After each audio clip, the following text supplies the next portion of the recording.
New Thinking Aloud is presented by the California Institute for Human Science, Mind, Body, Spirit University, a leader in fully accredited in-person and online U.S. college degree programs in the topics we cover here. Visit their website at cihs.edu.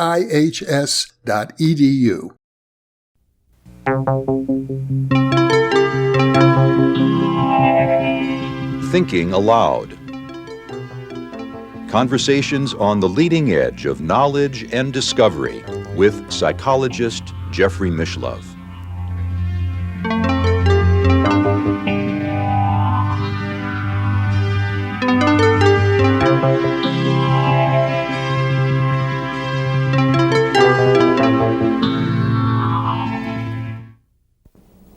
Hello and welcome. Our topic today is self-observation, and my guest is Professor Charles Tart, member of the Department of Psychology at the University of California at Davis, a past president of the Parapsychological Association, and the author of numerous books, including Transpersonal Psychologies, States of Consciousness, Altered States of Consciousness, and most recently, Waking Up. Welcome, Charlie. I'm glad to be here, Jeff. It's a pleasure to have you here. You know, when we talk about self-observation, I think a lot of people feel a little embarrassed. It's as if they begin to observe themselves, they get self-conscious, they blush a little bit. It's almost as if there's some kind of a subconscious agreement amongst people not to look too closely at themselves. Yes, that's one of the sad parts of this whole field. So many of us have been taught or conditioned in childhood that we're not good. We're lacking, we're not good enough, and so that makes us very reluctant to look at ourselves. And yet, if we don't learn how to find out what we're really like, then we don't use our mind efficiently. We make all sorts of mistakes. So we have to learn to self-observe, but it has to be done very carefully. You know, if you want to control people, anthropologists have distinguished several ways of controlling people. One way is to follow them around with guards. Trouble is, that's an expensive way. Those guards aren't doing anything productive and they're watching you all the time. A much more efficient way is to put a guard in someone's head. To take someone when they're a child and split their mind so that a part of their mind absorbs all the standards that the parents and the society want them to have and watches for transgressions. And it's not even that simple, because that part of the mind is also given the power to make you feel rotten. I mean, Freud talked about it as the superego, this part of us that's over our ordinary conscious self and can make us feel bad.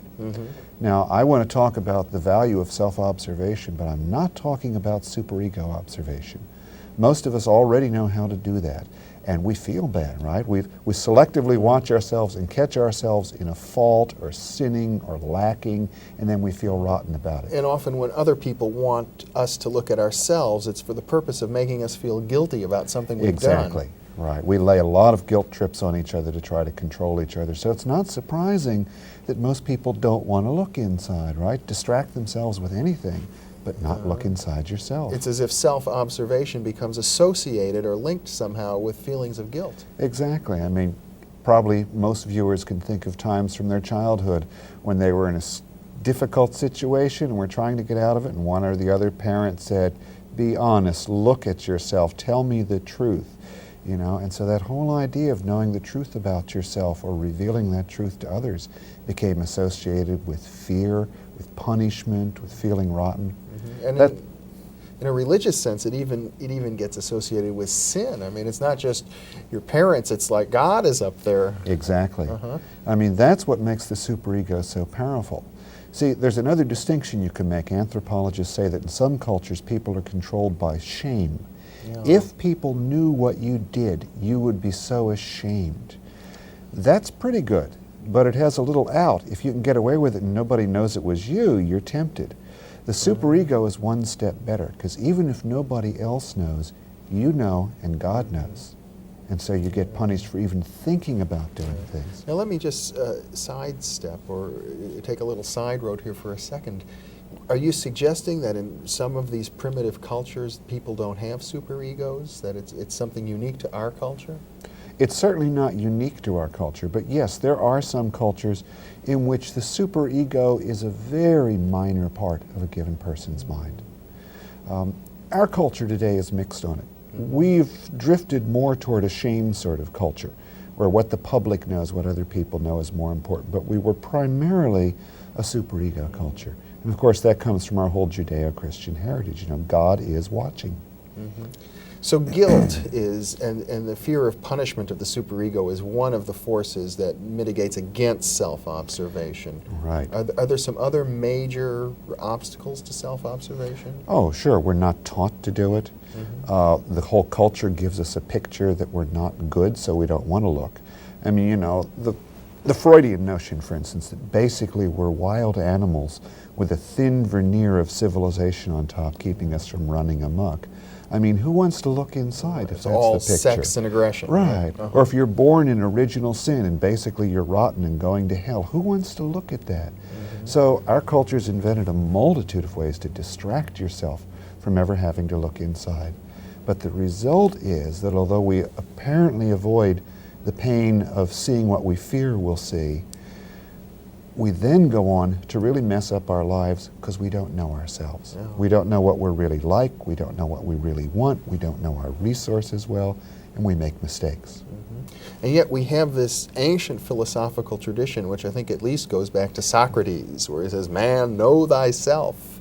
And yet, you know, when I studied philosophy in college, there was none of that. You didn't have introspection 101 and 102? None at all. No. Introspection is outlawed even in psychology pretty much these days. And you know, not only is it effectively banned, but we don't have the skill to introspect very well. You know, it's one thing to tell somebody, start observing yourself, see how you really feel, what's really going on. But if people take that seriously, what they often find is that it's very hard to concentrate. Their attention drifts, they get confused as to what they're looking at, and pretty soon they end up watching TV, and distracting themselves again. You know what you're saying reminds me of an episode as an undergraduate psychology student back at the University of Wisconsin in the 60s. I helped form the Psychology Students Association, and I was elected to be the vice president when I gave a little speech in which I said, I became a psychology major in order to know myself. And I'm not learning anything here in this department. I bet your fellow students loved it and it didn't go over well with the faculty. I got a standing ovation at the time, but I doubt, or I don't know, that there's been much change in academic psychology since then either. Not much. I mean, there's been a little bit of loosening up. I mean, even the behaviorists now talk about verbal reports of fantasy behavior or something, but still no recognition that we need to systematically observe our own minds. I would think, you know, that ultimately this should be the goal of psychology. I wouldn't want to make it as the goal because, you know, we have learned a lot by concentrating on observing people from the outside. Yeah. See, one of the things when you practice self-observation that you learn is that you fool yourself, that you're a very biased observer. And to get the feedback from somebody else can be so helpful. I mean, for instance, take a classic case of in therapy. Somebody goes into therapy and the therapist tries to find out the problem. And they say something like, do you get along with your father? And the client says, yeah, I get along just fine. The therapist says, oh really, no problems at all? No. Now, the client isn't observing himself very well. In fact, now there are systematic psychological blocks to his knowing that. But the therapist can see there's a big discrepancy between the behavior and the report, and that suggests a line of work that you might learn a lot from. So we need both. We need feedback from other people as to how they perceive us, as well as learning to perceive ourselves from the inside. Well, is the art of self-observation, is that the goal of any discipline at all? No. No. Many spiritual disciplines put very little emphasis on self-observation because they already know what's right and they simply give you a prescription. You behave according to this set of rules, and that's what salvation is about. Or many spiritual disciplines practice in a very biased self-observation. It's a superego type of thing. You know, here are the sins you have to watch out for. So you become very sensitized to signs of those. The kind of self-observation I'm talking about involves making a commitment to learn the truth about yourself and your world, no matter what it is. Not to observe yourself to catch yourself in your sins. Not to observe yourself only when you happen to be doing something you like. Not to observe yourself in order to support what you already believe, but to try to observe yourself and your world to see what really is. And that's a commitment. I like to quote a famous American spiritual leader of a sort there, Patrick Henry. Eternal vigilance is the price of freedom. If you aren't vigilant about yourself with a commitment to knowing reality as it is, you'll build up fantasies. You'll live in this state that I call consensus trance. Right? You're lost in fantasies, and they're widely shared in the culture. Everybody else has similar fantasies, so we all think we're normal, but we're seriously cut off from the world around us and do a lot of stupid things as a result. And yet it seems to me that there's a paradox there, because not only is the world as it is, but it is as we create it. That's We're right. not just passive in this process. That's right. One of the things you learn from observing yourself is that you aren't just taking it in. You're looking at this and not that. You're selectively listening to this part of the conversation and not the other. But that's fine. That's what you're seeking to learn. How do I run my psychological machinery, as it were? And you see that, and you say, okay, can I see it more clearly? Can I see what's behind that? What else can I learn about this? But again, it has to be done with this commitment to I'll accept whatever I learn. It can't be, I'd like to have an insight that shows me how wonderful I am or what an awful sinner I am. It has to be, I want to see what's in myself. I'm looking for the truth. And the truth is very rewarding in a subtle kind of way. You know, even if you don't like what you see in yourself, and I don't know how many times, you know, in practicing self-observation, I've seen things in myself that I don't like at all, that I'm ashamed of. And yet there's a sort of authenticity that comes from the fact that you know you're trying to be as honest as you can. And that's satisfying. I would think that there might be something to the Hegelian notion of a dialectic, where you come to a point of view about yourself, and then you might notice, well, that the opposite point of view is also true sometimes, and then you begin to develop a synthesis, and then discover something in opposition to that synthesis, and so on. And sometimes, before that synthesis, you have to live with the opposition for a long period of time. Let's get concrete. I'll give you an example of self-observation, which I began doing systematically many years ago. I began to notice my mental attitude when I was driving. And I realized that I was very angry at drivers who did not follow the rules. If they followed too closely behind me or cut in too closely in front of me, I didn't like that. In fact, as I observed it more, I realized I was so angry that I wanted them to die. I mean, anybody who followed me too closely and threatened my life deserved to die. Well, it was hard to make that observation. I didn't like it because I think of myself as a kind, understanding person and all that. But there it was, and I was going to stick with it and watch it for a few more times till it went away. Well, it wouldn't go away for 3 years. Every time I got in the car, part of me wanted to kill whenever anybody followed too close. Interesting. And it didn't matter that I didn't like it. I had to stay with it. Eventually, keeping the focus of consciousness there made some changes occur. So what you're saying is that simply by observing yourself that way, you can't change yourself. Well, sometimes observation alone will change yourself. Yes, there's a lot of things that, in a psychological sense, aren't very potent. They're not hooked in with real deep, powerful emotions. They're habits of thought and feeling and perception.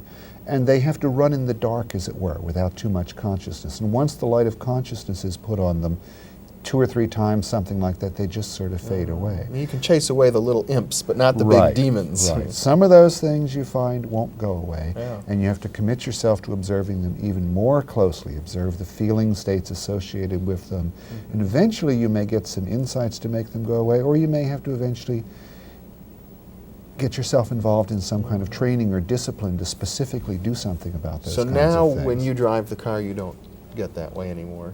Is that right?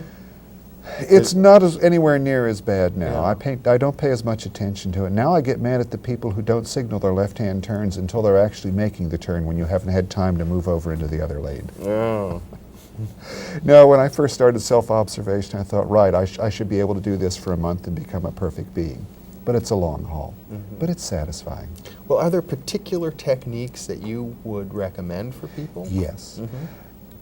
It's no good to just tell somebody to observe yourself. That's like saying, be good. Right? Lots of people have already told us that. Yeah. You have to practice. You have to do things, for example, just to learn to focus your attention clearly. If most people try a concentration exercise, like for instance, look at this sweep second hand on your watch or the little digital display and don't think of anything else, just be aware of it. Most people will find that they're lucky if 10 seconds can go by before they're wondering, when will this be over? I wonder what I'll have for lunch tomorrow. The mind goes off. Very hard to lock in on just Yes. one item. And as you begin to observe yourself, you find that's one of the main qualities of ordinary consciousness. We're constantly distracted and drift to something else, and we can't concentrate. Well, we've got in a so very many real sense. billions of neurons that want to keep busy, I suppose. Well, they want to keep busy, but they're not in control. Yeah. So once you see that this is difficult, you can begin practicing in simple ways. For instance, as we and the viewers sit here right now, this is an interesting conversation, but are you aware of your position in your chair? What do your arms feel like as they sit there in that chair? Are you breathing fully? Can you notice whether you're breathing and still be aware of what I'm talking about at this moment? When you shook your head just then, how much was that a conscious decision and how much was it sort of a habitual sort of thing that's done? You have to, you can't expect to say, I'll start self-observation and I'll see these fantastic things about myself right away, because that's a biased observation. You have to say, for the next 5 minutes, say, I'm going to see every little thing that comes along, even if it's trivial, even if I don't think it's important, because that trains you to pay attention. And that's really the foundation stone. So in other words, you would recommend people isolating a small block of time, like 5 minutes, to really pay attention, to really notice everything. Sure. If I tell somebody to observe yourself for the next hour, they'll observe themselves for 2 or 3 minutes. If they're lucky, they'll forget about it, and then they'll remember it again and feel guilty because they forgot. You know, to try to do it for an hour right off, it's too hard. You're setting yourself up for failure. Set yourself up for 30 seconds of really noticing what's happening in your body. You know, or when you get good 5 minutes of noticing when you walk down the street, how do you move your arms? When you sit in a room with nothing to do, what do you look at? Is there a pattern to the way you look around the room? Start with simple things and things that aren't that threatening. You know, if you have to start right away with, I'm going to observe the way I'm nasty to people while I'm being kind to them, that's heavy. That's going to produce a lot of resistances. But if you learn to focus on the simple things, then you can get more into the complex things and the things that are emotionally relevant. And of course, that's the most important sorts of things. Do you then recommend that people keep a journal or notes of these observations? I have ambivalent feelings about that. If you self-observe in order to get interesting material to write in your journal, you're going to be selectively self-observing that. I mean, who's going to write in your journal, I noticed an itch in my left elbow, and as I noticed the itch in the left elbow, it spread down to my left wrist, right? Nobody's going to write that in a journal. People want a dramatic journal, an important journal. Right. But that's selective attention. There's nothing wrong with selective attention at certain times, especially if you do it voluntarily. But you're suggesting it's really important to notice the seemingly trivial things. Yes. To be able to stay in the here and now. That's what self-observation ultimately leads up to, an ability to be present. And present in what's really going on. And let's face it, sometimes in the present, nothing spectacular is happening. You're sitting and your elbow's itching. And you're also then suggesting that physiological self-awareness is important. By self, you mean the body. Well, we have bodies. They're full of sensations. They form an excellent reference point to start self-observation. I'm not limiting it to that, of course. So, for example, if something emotional happens, it's very useful to try to observe your emotions as if you were a fair witness, a neutral observer. Suppose you were a reporter having to write up an objective account of what this person feels like. And at the same time they're happening in you, so you're not completely distinct, but you try to see how much you can see, what do you really feel like, instead of what would you like to feel like, or what you ought to feel like. And then you have insights into yourself. And I guess what you're saying is the last thing a person should start to look at is the melodrama that we're all involved in. Well, a person can certainly start there, but don't be surprised if it's hard, and don't let your superego pick it up.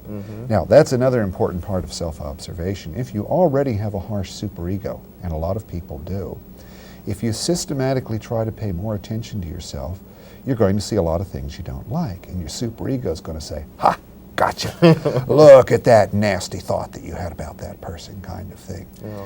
Then you have to up-level a little bit and try to observe the superego in action instead of just identifying with it, instead of just being carried away with it. But it's an important distinction to make, an important warning. Don't underestimate the power of the superego. Whenever you see someone who's suicided, you see the power of the superego in action. You are so bad that only death will begin to do it. Or another one of my favorite examples, there have been a number of cases in England where a house has caught on fire, and the firemen knew the person was right inside the door, the front door, and could have gotten out. They saw movement through the curtains, but the person died from smoke inhalation or being burned to death. Yeah. Well, it turned out they were naked. They couldn't go out the door with people out there when they were naked. It would have been mortified. Yes. Yeah. So the superego made them feel ashamed enough of being naked that it amounted to a choice to die instead. The superego is very powerful. That's remarkable. Far too powerful in many cases. So in self-observation, then, we want to observe our superego in order to begin to understand its power over us, I suppose. Yes, but don't start with the superego. Start with simple things. How do you feel right now? Now, you know, you mentioned I focused a lot on the body. That's actually more subtle than you think, because a lot of our emotions express themselves as certain kinds of bodily feelings. Yeah. So while you think you're mainly looking toward what are your physical sensations, you're actually learning to tune in more to the subtleties of your emotions. In other words, an itch might not be just an itch. It might be reflecting some kind of deeper level of experience. That's right. And what does the itch turn into? What's the feeling tone that goes with the itch? If the itch could talk, what would it say? Right, and you can have somebody ask you things like that, as in Gestalt therapy. Now, of course, you know, certain kinds of therapy, like Gestalt, can be seen very usefully as having an outsider take up this function of neutral observer. Here's somebody you hire to ask you questions from an uninvolved viewpoint that make you look at yourself. Yeah. Now, that's fine, and for certain special occasions, you have to do that kind of thing. But you can't have a Gestalt therapist or someone follow you around all day and all night. You have to learn to be your own observer to understand yourself. Well, as we observe ourselves, and then observe ourselves observing ourselves, it would seem to me that gradually, slowly, layer by layer, we become enlarged as human beings. Yes, we get a much wider idea of who you are. I mean, you know, when we get conditioned into consensus trance, our human potentials are narrowed. We could be so many things, but society says this is good, that's bad, don't do that. And our self-concept gets narrow and squeezed and tight, and it gets very sad after a while.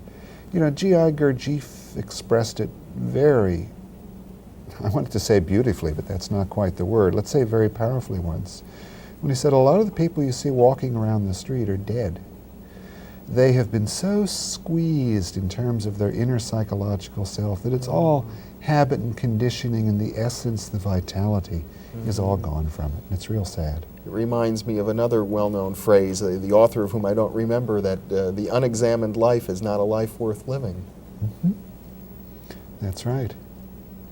And when we don't observe ourselves, we condemn ourselves to an unexamined life. You know. Now, there's another obstacle to self-observation that's important too. Sometimes people will do limited self-observation. They know something's wrong. Their life isn't going right, or there are obvious problems, or it's empty.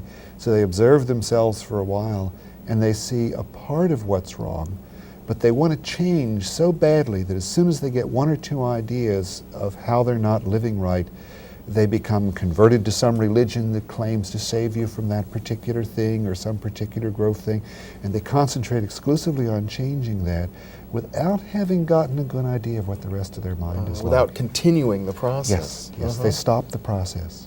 And I would imagine there's a lot of social pressure. Who is it? Alan Watts wrote the book about the conspiracy for the people. taboo against knowing yourself. Yes. It's as if, you know, if other people around me start to really observe themselves, really know themselves well, then it begins to put some pressure on me. We talked earlier about how people try to make each other feel guilty in order to manipulate each other. Sometimes we try to make each other have insights, but I want you to have the insights I approve of. So, there was a time when consciousness-raising groups were very popular. Yeah. But as near as I could tell, consciousness-raising meant when you agreed with my views, now your consciousness was raised. You should start self-observation not with the idea that there are certain truths that somebody else has already figured out that you've got to observe for yourself and then you've arrived, but with a much more open-ended idea that I want to know for myself. I want to see things the way they are. Regardless of the outcome. Regardless, right. Now, I've mentioned negative sides of that. I don't want to leave the impression that all you ever see is these horrible sides of yourself. A lot of the sides of ourself that have been repressed are very positive. Our vitality, our childlike joy at being alive, a lot of our creativity and talents, that's been squeezed down too, and you can find that. And certainly I would think our spirituality. Yes. Our spirituality is in there too, underneath our education. And as a parapsychologist, I imagine you would agree that we probably would begin observing psychic phenomena or experiences. Yeah, I think psychic powers can easily emerge as a natural result of expanding your concept of who you are through self-observation. Do you have a sense of where this all ends? I mean, without trying to pre-program what people, because everyone needs to discover it, I guess, themselves. But no, I have no sense of where it ends, and I don't want to have a sense of where it ends. I see. I mean, it's easy to fall into this trap of, you only got 10 steps more to go, and then you reach some final point, like being dead or something. I think it's much more exciting and adventurous to just realize there's more. It's an infinite universe. It's big. Why set limits on yourself? I mean, as a psychologist, I know that if you set limits on yourself, those limits will become true most of the time. So why set limits on yourself? Well, Charlie, this has been a very interesting discussion. We've moved really from the fear and the guilt associated with self-observation to the powerful aspects, to the creativity, to the enlarged sense of being. It's been a pleasure having that discussion with you and seeing the range of possibilities, as well as some very practical techniques for self-exploration. And observing myself as I talk about this, I see that I really feel like a kid all excited inside when I talk about it. Yeah. Charlie Tart, thank you very much for being with me. Thanks for creating the opportunity. My pleasure. And thank you very much for being with us.